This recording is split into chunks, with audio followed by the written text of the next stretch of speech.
So guys welcome back to my channel. कैसे हो आप सब। आज हम जानेंगे कि फुल शोल्डर हमें कब लेना चाहिए, किस तरह के नेक में हमें फुल शोल्डर लेना है, किस तरह के कॉलर में हमें फुल शोल्डर लेना है, कब हमें 1/2 इंच माइनस करना है। क्योंकि मुझे कमेंट आया था कि फुल शोल्डर कब लेना चाहिए और कब हमें माइनस करना चाहिए।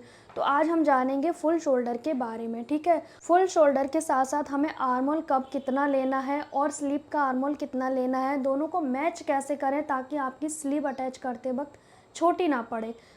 तो सारी समस्या का समाधान होगा। बस आपको पूरा वीडियो देखना है, समझना है डिटेल में, और आपको ना थोड़ा रोक रोक के समझना है ताकि आपको ना कन्फ्यूज़न ना हो। ठीक है, तो आज सिर्फ हम फुल शोल्डर के बारे में बात करेंगे। तो चलिए स्टार्ट करते हैं। बिल्कुल पास से मैं आपको समझाऊंगी। ठीक है, आपको आर्म होल का नाप ऐसे लेना है। ठीक है, इस तरह से, जैसे कि मेरा 17 इंच पे आ रहा है आर्म होल। ठीक है, इस तरह से आपको लेना है आर्म होल। ये अगर ज़्यादा टाइट लोगे तो गड़बड़ हो जाएगा, ढीला लोगे तो भी बेकार है। नॉर्मल रखना है आपको, ज़्यादा टाइट भी नहीं होना चाहिए। ठीक है, बाइसेप्स यहाँ से 3 इंच नीचे होता है। इस तरह से मेरा इस तरह से आएगा बाइसेप्स। अगर आप किसी का नापोगे तो ऊपर से 3 इंच नीचे जो भी गोलाई रहेगी वो आपका बाइसेप्स है, लेकिन हल्का लूज़ नापना है, टाइट नहीं नापना है। ठीक है, और शोल्डर इस तरह से नापेंगे। मेरा 15 इंच पे है, यहाँ से इस वाली हड्डी तक। ठीक है, इसके हिसाब से, इन 3 नाप के हिसाब से हम आर्म होल शोल्डर रखते हैं और स्लीव का आर्म होल बाइसेप्स रखते हैं। ठीक है, सबसे पहले हम जानेंगे हमारा फुल शोल्डर कितना है। जैसे कि मेरा फुल शोल्डर आया है 15 इंच। ठीक है, अगर मैं अपना फुल शोल्डर नापती हूँ तो मेरा फुल शोल्डर आएगा 15 इंच, जो कि आपको ठीक से नाप लेना है शोल्डर टू शोल्डर। ठीक है, जो कपड़ा पहना है उससे मतलब नहीं है, आपको अपनी इस हड्डी से दूसरी हड्डी तक नापना है। ठीक है, तो मेरा आया है 15 इंच। अब हमें चाहे सूट हो चाहे ब्लाउज़ हो, फुल शोल्डर कब कब लेना होता है। पहले हमारा अगर बैन नेक है, पीछे से बिल्कुल बंद है, आगे से भी मतलब बंद है, मतलब प्रॉपर हाई नेक टाइप का है, आगे भी प्लैंकेट वाली कॉलर है, तब भी हमें फुल शोल्डर लेना होगा। और हमारा यदि फ्रंट में वी नेक है और हमारा बैक में भी बिल्कुल बंद है तो भी हमें फुल शोल्डर लेना होगा। और यदि हमारा फ्रंट में डीप नेक है, बैक में हाफ कॉलर है, तो आपको फुल शोल्डर लेना होगा। ठीक है, इस तरह से हम करते हैं। और अगर हमारा बोट नेक है फ्रंट में और बैक में भी बोट नेक है तो हमें फुल शोल्डर -1 करना होगा। ठीक है, आपको अच्छे से समझना होगा पहले कि हम कब माइनस करते हैं। माइनस करने का कारण ये है कि हमारा फ्रंट में जो नेक है अगर खुल रहा है, थोड़ा सा भी डीप है, तो हमें 1 इंच माइनस करना है। कई बार कुछ लोग पहनते हैं बैक में 2.5-3 इंच का नेक और फ्रंट में 6 या 7 इंच का नेक, उसमें भी हमें फुल शोल्डर -1 करना होगा, तब जाके आपका अच्छे से आएगा। क्योंकि फ्रंट का नेक यदि खुल रहा है ना, तब आपको ऐसा ही करना पड़ेगा। तो चलिए स्टार्ट करते हैं। यहाँ पे हम कॉलर वाले नेक के अकॉर्डिंग चलेंगे। कॉलर वाला जो नेक होता है वो फुल शोल्डर में बनता है क्योंकि पीछे उसे कोई स्पेस नहीं मिलता है। मैं यहाँ पे अभी स्टैंड कॉलर या चाइनीज़ कॉलर की बात कर रही हूँ। ठीक है, राउंड कॉलर। तो हमारा फुल शोल्डर है 15 इंच, तो मैं 15 पे मार्क करूँगी। इसके बाद हमारा जैसे नेक की विड्थ हमेशा कॉलर वाले में 3 साढ़े 3 तक रहती है।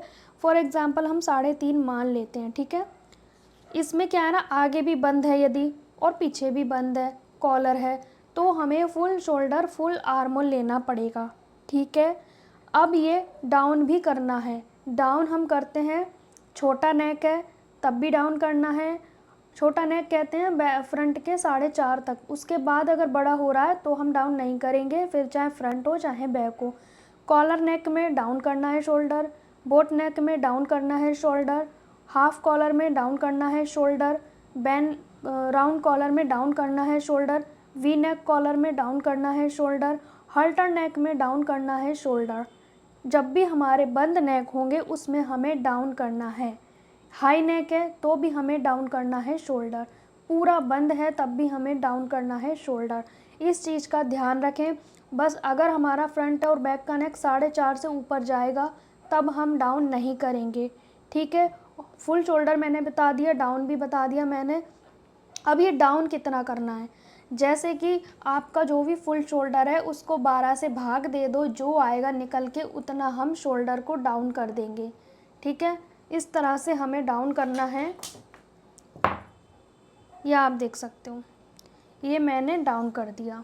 ठीक है, अब इसमें हमें आर्म होल कैसे मेज़र करना है। आर्म होल हमारा जैसे फुल शोल्डर हमारा है 15 का आधा करेंगे 7.5 आएगा, तो हम यहाँ से 7.5 इंच का निशान लगा देंगे। ठीक है, जितना हमारा शोल्डर उतना आर्म होल। अभी लेकिन आर्म होल में चेंजेस होंगे, ध्यान से देखना है आपको। फिर हम पहले बेसिक निशान लगा लेंगे, जितना आया उतना। फिर उसके बाद यहाँ किसी का चेस्ट साइज़ 38 है तो हम 38 के हिसाब से 9.5 पे मार्क कर देंगे। सूट है और आपने बॉडी से नाप लिया है तो 2 इंच की लूजिंग ऐड कर देंगे। अगर ब्लाउज़ है तो फिक्स बनाएंगे। ठीक है, इस तरह से हम 9.5 पे मार्क कर देंगे और मार्जिन ले लेंगे। अब यहाँ पे हम करेंगे गोलाई।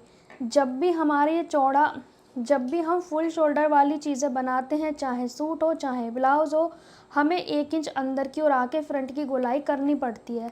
तो जैसे कि यहाँ पे हम आर्म होल का सेंटर निकालेंगे। ठीक है, इस तरह से यहाँ से हमने आर्म होल का सेंटर निकाल लिया है। अब जितना यहाँ पे है, जैसे कि ये है 7.5, ठीक है, तो हम यहाँ पे 6.5 कर देंगे, 6.5 कर देंगे इस तरह से। तो ये हमारा फ्रंट क्रॉस भी हो जाता है, क्योंकि ये जो चीज़ है वो फ्रंट क्रॉस में आती है।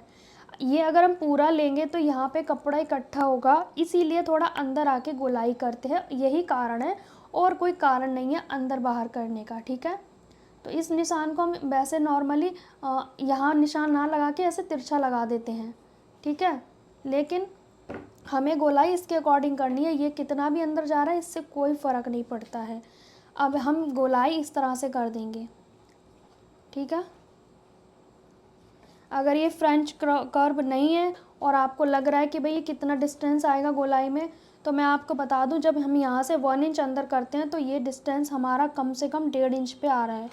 ठीक है, मैं आपको अंदाज़ा बता दे रही हूँ इस तरह से। अगर ये स्केल नहीं है तो 1.5 इंच के करीब आ रहा है। आपके पास स्केल नहीं है तो आप हाथ से इस तरह से गोलाई कर सकते हो। ये है तो अच्छी बात है, इस तरह से आप गोलाई करें। ये तो हमारा हो गया फ्रंट का। ठीक है, अब बैक में हम कैसे करेंगे। जो हमारा ये वाला कॉर्नर है ना, ये वाला कॉर्नर जो है ये, ठीक है, इस वाले पे ये हमारा पहला कॉर्नर है, ये हमारा दूसरा कॉर्नर है। इस पे करेंगे बैक का। तो बैक हम इस तरह से मिलाएंगे ये बाहर वाले निशान पे।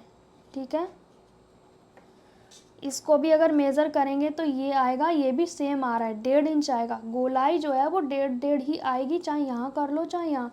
बस ये कॉर्नर चेंज हो रहे हैं हमारे गोलाई करने के। अब हमने क्या करना होता है, जब इस तरह डाउन वाले हम कुर्ती या ब्लाउज़ बनाते हैं, मतलब छोटे नेक या कॉलर जो भी बनाते हैं, उसमें हमें बैक पार्ट के लिए भी कपड़ा लेना होता है एक्स्ट्रा, क्योंकि बैक पार्ट का आर्म होल जो है वो हमारा फ्रंट के से छोटा हो रहा है। देख सकते हो आप, इस तरह से मेज़र करोगे ना तो ये 9 आ रहा है, लेकिन बहुत छोटा आएगा। इसको कंप्लीट करने के लिए क्या करना पड़ेगा, ये 8 आ रहा है ये वाला, तो इसे कंप्लीट करने के लिए हम 1 इंच तक बैक पार्ट बढ़ाते हैं। कैसे, और वो सब में कंपलसरी है। यहाँ पे आपको पहले से ही एक्स्ट्रा कपड़ा रखना होगा बैक पार्ट के लिए। तो अब ये पूरा करना है हमें आर्म होल, तो उसके लिए क्या करना होगा, इसी शेप में हमने यहाँ तक 1 इंच या ½ इंच या 1.25 इंच तक बढ़ा सकते हो। हैवी बहुत ज़्यादा चेस्ट साइज़ है तो आपको 1 इंच बढ़ाना चाहिए, बहुत पतले हो तो ½ इंच बढ़ा लो इस तरह से। ठीक है, अब सेम इस तरह से शेप लगानी है, सेम करना है, मतलब ये इस तरह से आपको सेम करना है। ये बैक वाला हो गया हमारा। अब हमने बैक वाले आर्म होल को वापस से नापना है। ठीक है, इस तरह से आएगा हमारा।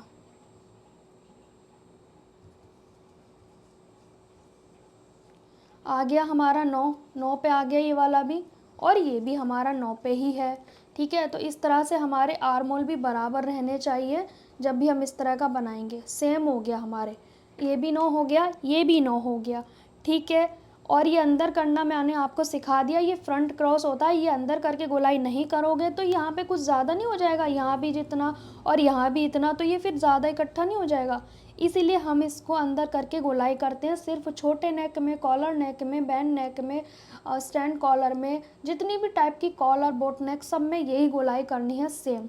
लेकिन अब आप बार बार पूछते हो कि मैम आर्म होल कितना लें, शोल्डर तो हमें पता चल गया, आर्म होल कितना लें। आर्म होल आप पहले बेसिक निशान लगा लो, फिर आपको आर्म होल राउंड चेक करना होगा इस तरह से, ठीक है। जितना भी आपका खुद का आर्मोल राउंड आ रहा है, जैसे कि मेरा आर्मोल राउंड है 17 इंच, मान लीजिए मेरा आर्मोल राउंड है 17 इंच, मान लीजिए किसी का भी 17 इंच है आर्मोल राउंड, तो मेरा ये आना चाहिए 17.5, मतलब 17 का आधा कितना होता है 8.5, 9 आना चाहिए, क्योंकि हाफ इंच हम इसे स्टिच करेंगे तो भी तो जाएगा इस तरह से।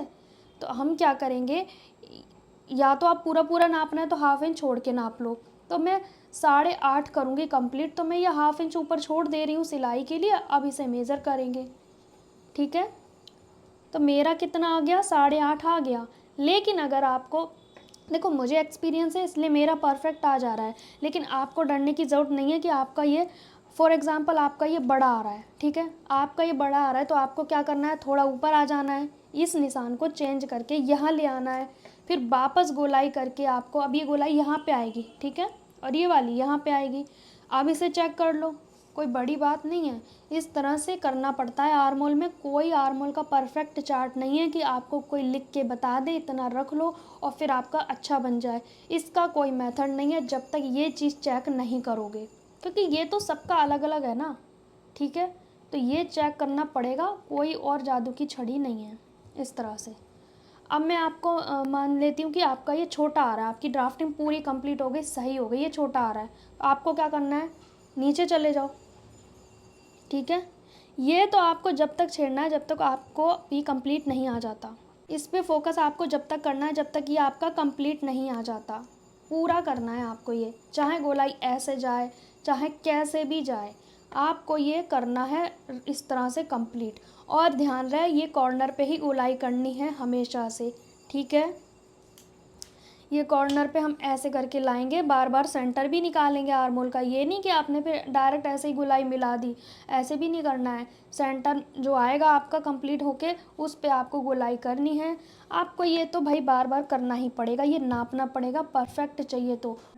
अगर आपको अंदाज़ा सीखना है तो बाजू अटैच करोगे ना तो आपकी बाजू छोटी पड़ेगी, तो बेटर है कि आप इस तरीके को सीख लो, परमानेंट बॉडी पे वर्क करो, ना कि रट्टे पे। हमेशा मैं सिखाती हूँ, हमेशा मैं ये सिखाती हूँ, ठीक है, रट्टे पे नहीं काम करना है। अब मेरा तो मान लीजिए ये वाला निशान सही आया है और मेरा आया है 8.5 का आर्म होल रेडी, मेरे को 8.5 रखना है, हाफ इंच यहाँ छोड़ दिया। अब मुझे स्लीव में भी वैसे ही रखना है, स्लीव का बताती हूँ मैं, हमें स्लीव की कटिंग भी उसी के हिसाब से करनी है, ठीक है। अब स्लीव में हमें 3 मेज़रमेंट चाहिए, एक तो हमारा रेडी लेंथ हो जाता है, जो भी हमारा रेडी लेंथ आएगा उसमें 3 डाउन करेंगे। स्लीव में हमें कब कितना डाउन करना है मैंने वीडियो डाली है सेकंड चैनल पे। यहाँ पे हमारा ये इस तरह से आ गया, ठीक है, और ये हमारा फोल्ड का हो गया, यहाँ गोलाई लगा दी मैंने। अब मेरा यहाँ पे जो बाइसेप्स है वो मेरा है 7.5, फॉर एग्ज़ाम्पल मेरा बाइसेप्स 7.5 है, तो मैं यहाँ पे मार्क करूँगी, ये नाप लेना ज़रूरी है। और आर्म होल का भी, आर्म होल या ये, इन दोनों में से एक नाप तो होना आपके पास ज़रूरी है, चाहे बाइसेप्स चाहे आर्म होल, ठीक है। अगर आपने बाइसेप्स का नाप ले लिया तो आर्म होल अपने आप निकल जाएगा, 1 इंच का अंतर आता है। अब जैसे 7.5 बाइसेप्स है, इसे मिला देंगे ऐसे करके। अब यहाँ पे हम गोलाई करेंगे, इसको यहाँ से ऐसे ले आएंगे, इसको ऐसे ले आएंगे, फ्रंट वाला ये रहेगा, ठीक है। अब ये हमारा 7.5 है तो ये हमारा 8.5 आना चाहिए, ठीक है। कभी भी आपकी बाजू छोटी नहीं आएगी जब जोड़ोगे ना इस तरह से, ये देख रहे हो आप, मेरा कंप्लीट 8.5 आ गया है। अगर आपका ये और ये कहाँ गया, ये आर्म होल, ये आर्म होल फ्रंट का और ये फ्रंट का आपका सेम है, तो ये आपकी बाजू जोड़ने में कभी कोई गलती नहीं आएगी, कोई समस्या नहीं होगी, ठीक है। तो ये और ये आपका मैच होना चाहिए, ये भी गड़बड़ है और ये भी गड़बड़ है तो चेंज करो, उसमें कोई अलग से आपको कोई कहीं से चार्ट नहीं मिलेगा, चार्ट मिल भी जाएगा, कोई आपको दे भी देगा तो कभी भी आपका सही नहीं बना होगा, गारंटी से मैं कह रही हूँ। तो आप ये चीज़ पे वर्क करें, ये चीज़ पे वर्क करें, फिर चाहे वो नीचे आए ऊपर आए उससे कोई मतलब नहीं है, राउंड पे आपको चेक करना है। क्योंकि कई बार कुछ लोग गहरी गोलाई कर देते हैं, कई बार कोई बाहर कर देते हैं, फिर आपको लगेगा कि हमें जितना बताया था उतने पे सेट नहीं हुआ। क्योंकि आपको खुद ही करना पड़ेगा ये और ये। अगर आपको लग रहा है, देखो फिक्स हमारा स्लीव होता है, इसमें हम कोई चेंजेस नहीं करेंगे क्योंकि ये परफेक्ट फिटिंग की है और परफेक्ट हमने इस पर ड्राफ्टिंग की है। आपको लग रहा है कि कहीं से टाइट है तब इसे छेड़ेंगे, हमें इसके हिसाब से इसको बनाना है, स्लीव के हिसाब से ये आर्मोल हमें सेट करना है, वरना जोड़ते वक्त आपको हमेशा समस्या रहेगी। मैंने आपको बता दिया कि फुल शोल्डर कब लेना है, ठीक है, और मैंने आगे ये भी बता दिया कि आर्मोल कंप्लीट कैसे करेंगे। क्योंकि आपका एक नेक्स्ट क्वेश्चन बन जाता अगर मैं इस वीडियो में नहीं बताती तो, कि मैम ये आर्मोल तो आपने बहुत ज़्यादा ले लिया, 7.5-8 तो बहुत ज़्यादा हो जाता है। पर ऐसा नहीं है, शोल्डर डाउन करने के बाद जो आर्मोल लोगे वो आपका कंप्लीट आना चाहिए। आई होप सो मैंने आपको बता दिया होगा कि आपका शोल्डर फुल कब लेना है, ठीक है। तो मैंने आज आपको बताया कि आर्मोल और शोल्डर कितना लेना है, कब हमें फुल शोल्डर लेना है, कब नहीं लेना है। तो फुल शोल्डर हमेशा यहाँ से यहाँ तक नापा जाता है, और हमारा अगर फ्रंट का डीप नेक है तो 1 इंच माइनस करेंगे, और हमारा बोट नेक है तो भी 1 इंच माइनस करेंगे, क्योंकि वो फ्रंट में भी खुल रहा है बैक में भी खुल रहा है। लेकिन अगर पीछे से बिल्कुल बंद है, चाहे कॉलर है चाहे सिर्फ नेक है 2 इंच का 2.5 इंच का, उसे बंद ही नेक मानेंगे, हाई नेक ही मानेंगे। तो उसमें हमें क्या करना है, फुल शोल्डर लेना है। और यदि हमारा फ्रंट में डीप नेक है, बैक में हाफ कॉलर है, उसमें भी हमें फुल शोल्डर लेना है, ठीक है। बस फ्रंट की गोलाई गहरी कर देंगे, क्योंकि आगे अगर हमने गहरी गोलाई नहीं की तो यहाँ से यहाँ तक तो बहुत हो जाएगा ना, 14, 15, 16, है ना। ये गोलाई इसलिए करते हैं ताकि यहाँ पे कपड़ा इकट्ठा ना हो, क्रीज ना बने, ठीक है। आज आपको समझ में आ गया होगा कि मैंने फुल शोल्डर के बारे में समझा दिया है, कब लेना है, कब नहीं लेना है, कब माइनस करना है, ठीक है। अगर कोई डाउट है तो आप मुझे कमेंट करके पूछ सकते हैं। Bye bye.